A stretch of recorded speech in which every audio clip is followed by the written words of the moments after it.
Please subscribe to Facetv Africa and turn the notification on. Facetv Africa, ẹ jọ̀ọ́, subscribe, hete. Face TV was Swoby.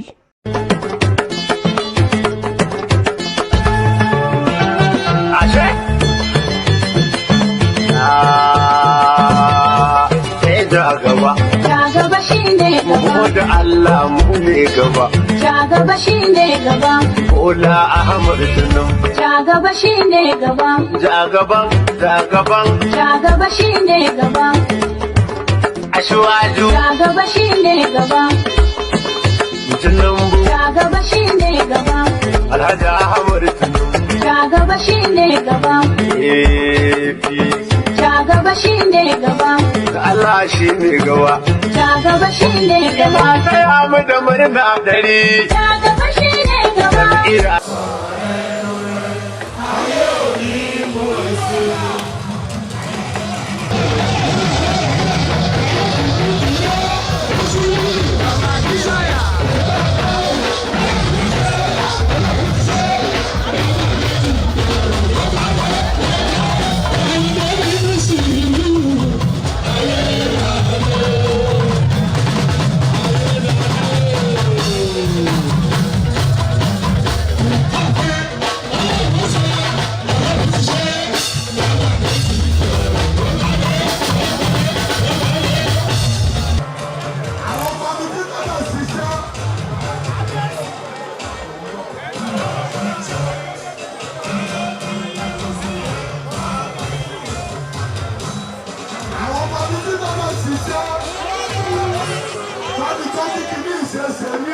Alhaji Mustapha Sego, Alhaji Kutaleti, Tọ́ba Fẹ́mi, gbogbo ìmọ̀ kìsì ìró, ọlọ́wọ́ Bẹ̀lẹ́dùmarè, Èkó bẹ̀rẹ̀ fẹ́kẹ̀kọ̀ rí mẹ̀wúrú, ọlọ́wọ́ Bẹ̀lẹ́dùmarè máa fún ìṣe, Èkó ìdáhùn lágbọ́rọ̀ náà, wọ́n bẹ̀sẹ̀ fún méjì, ìwọ̀n tó bá nígbàgbọ́ nínú APC yìí, nínú Bọ́lá Ahmed Tinubu, mo fẹ́ kẹ́ mú fìlà yìí kẹ́ róòlù ẹ̀kọ́.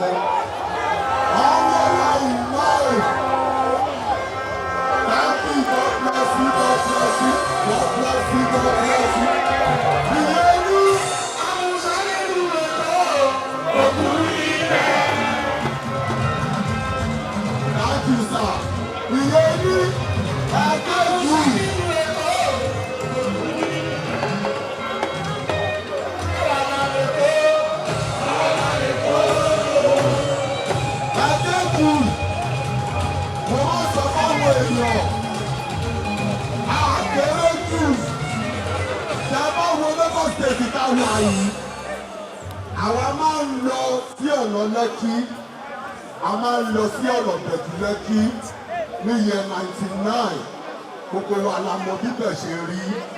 Bọ̀dùgbà tí Bọ́lá Ahmed Tinubu tó débẹ̀ ní year 2000, bàbá ṣe gudugudu méje, yàyà mẹ́fà.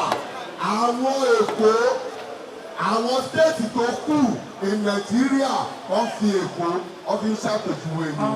Ìgbà tí bàbá tún kú òǹdà tó pe Fọlúṣọlá sanwó Fáṣọlá ẹ̀tún rí nǹkan tí Fáṣọlá ṣe wọ́n tún gbé Fáńbọ̀dé ẹ̀rí nǹkan tí Fáńbọ̀dé tún ṣe kí ni tó ṣe ẹ wá lọ́wọ́ Èkó tí wọ́n ń sìn ẹ wá wo nǹkan tí bàbá Ṣọlá Olúsanwó-Olú intelligent man of people ẹ wo nǹkan tó ṣe ìwọ̀n tó bá yọ̀ fún Sanwó-Olú raise your finger.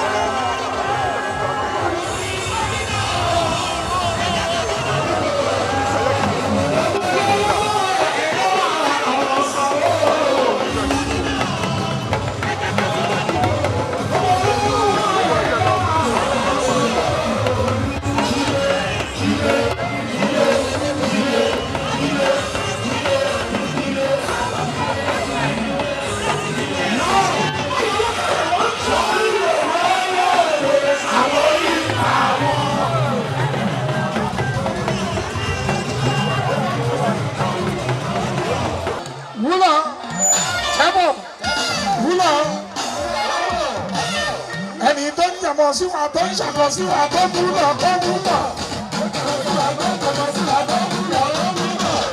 Wúlọ tẹ́bọ̀ wúlọ tẹ́bọ̀ wúlọ tẹ́bọ̀ wúlọ.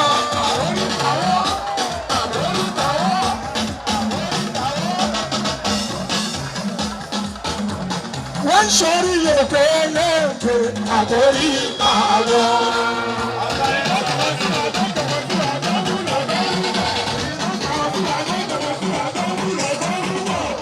Wúlọ tẹ́bọ̀ wúlọ tẹ́bọ̀ wúlọ tẹ́bọ̀ wúlọ àkórí àwọn.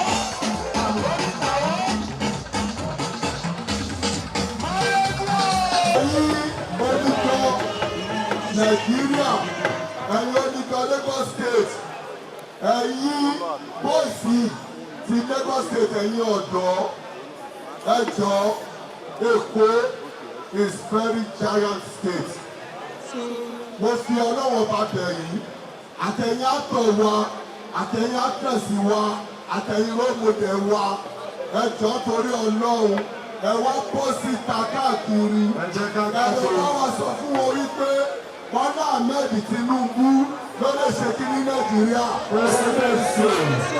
òun la fẹ́ fún president Nàìjíríà òun ló mọ̀ yàtọ̀ ń jẹ wá òun ló mọ̀ ọ̀pá tó lè ṣe òun ló bí Nàìjíríà ṣe lè tiẹ̀ ní máa wá kọ́ nípa fún Bọ́lá Ahmed Tinubu gbogbo wa la wà ń bì ọmọ wa láì in all Nigeria oríta máa wá mú lọ sẹ́nu all Nigeria ní pé Bọ́lá Ahmed wẹ̀yìn ẹ̀ wò wẹ̀yìn ẹ̀ wò bọ́lá mọ̀ọ́dún wẹ̀yìn ẹ̀ wò. Happy Festival. God bless you.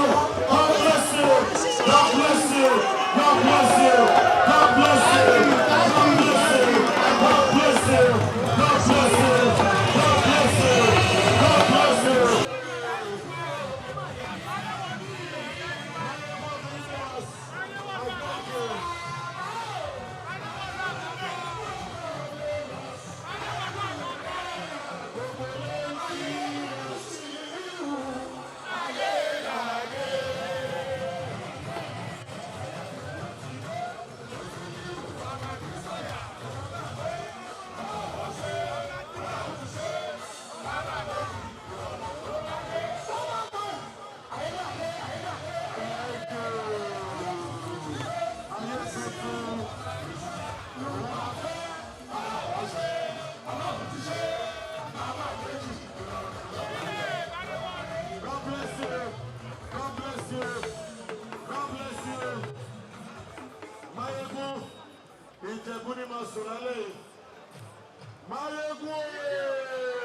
Please subscribe to Face TV Africa and turn the notification on.